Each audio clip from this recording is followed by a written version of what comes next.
Sumita. Thank you so much.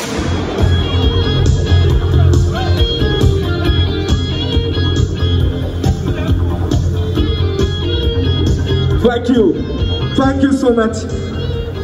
আমি এই cinema নিয়ে প্রত্যেকে কথা বললো, যেটা ট্রেলার থেকে হয়তো মনে হচ্ছে বাট তাই পরিচালক না, বাট আমি সত্যি কথা বলছি যে আমরা ভেবেছিলাম যে এই ছবিটা সেন্সার হয়তো মুক্তি পেতেই দেবে না, বা এমন কাজ করবে যাতে আমাদের ছবির ফ্লেভারটা আছে সেটা রং হয়ে যাবে, বাট সেন্সার বোর্ড সেটা করেনি। তার জন্য তাদেরকে ধন্যবাদ। এবং মানুষের কাছে যে বাংলা ছবিতে এই ধরনের ছবি হতে পারে, এই ধরনের ছবি আসছে, সেটা আমাদের কাছে বড় একটা গর্বের বিষয়, আনন্দের বিষয়। এবং হ্যাঁ, কিছুটা আমি দায়ী, বাট বাকিটা পরিচালক, ও যা বলেছে আমি তাই করেছি। যখন শুনলে এরকম একটা চরিত্র অভিনয় করতে হবে, অনেকটাই সাহস। দেখো, আমি বরাবরই খুব সাহসী ছেলে, আমি কোনো কিছুতেই ভয় পাই না, সেটা আমার প্রত্যেকটা কাজে বারবার প্রমাণিত হয়। এই ক্ষেত্রে আমি আনন্দ পাই, তাদের মনে হয় যে নতুন কোনো চ্যালেঞ্জ যদি কেউ আমার থেকে ছুঁড়ে দেয়, সেটাকে অতিক্রম করতে পারাটা একটা অভিনয়ের আনন্দ, সেটা আমি পাই এই ছবিটা।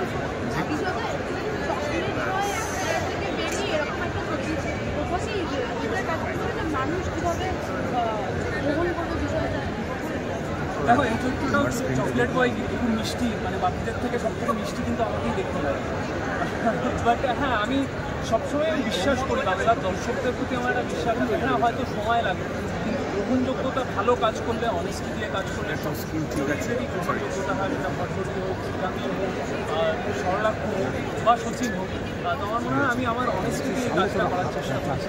এবং অনেস্টি দিয়ে যখন বাংলার দর্শক সবসময় ভালোবাসা দিয়েছে, আশা করি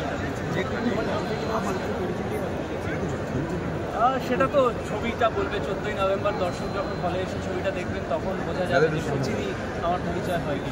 যেটুকু ট্রেলারে দেখলাম আমরা, সৃজিত দাও স্টেজে দাঁড়িয়ে দেখবেন, স্টেজ থেকে নামার পরে যখন সৃজিতের সঙ্গে কথা হলো, না, অ্যাকচুয়ালি সৃজিতদার ট্রেলারটা আগেই দেখেছেন এবং আগেই আমাকে বলেছেন যে খুব সাহস দেখিয়েছিস, এরকম সাহস বাংলায় খুব কম ছেলের আছে বা মেয়ের আছে। তো সেই জায়গা থেকে আমি খুবই প্রাউড ফিল করি, বিকজ সৃজিতদা, দেখো সবাই আজকে বলছিল ফার্স্ট বয়, বাট আমার মনে হয় ফার্স্ট বয় তো ডেফিনেটলি ওনার কাজ, ওনার এতগুলো হিট, এত ভালো ভালো ছবি, তার জন্য তো অবশ্যই। কিন্তু আমার মনে হয় ফার্স্ট সেই হয় যে পিছনের লোকদেরও আগে নিয়ে যেতে পারে। তো আমার মনে হয় সেটাই তার বড় হওয়ার পরিচয়, সেটাই তার ফার্স্ট হওয়ার পরিচয়। এবং খুব ভালো লাগছে সৃজিতদা আজকে এই ট্রেলারটা লঞ্চ করলেন এবং ফিল্মটার পাশে আছেন এইভাবে, এবং বাকি অনেকেই আছেন, অনেক ডিরেক্টররাই ফেসবুকে, সোশ্যাল মিডিয়ায় এটা ট্রেলার পোস্টারটা শেয়ার করেছেন। আই হোপ ট্রেলারটা আসার পর আজকে সবাই আবার শেয়ার করবেন।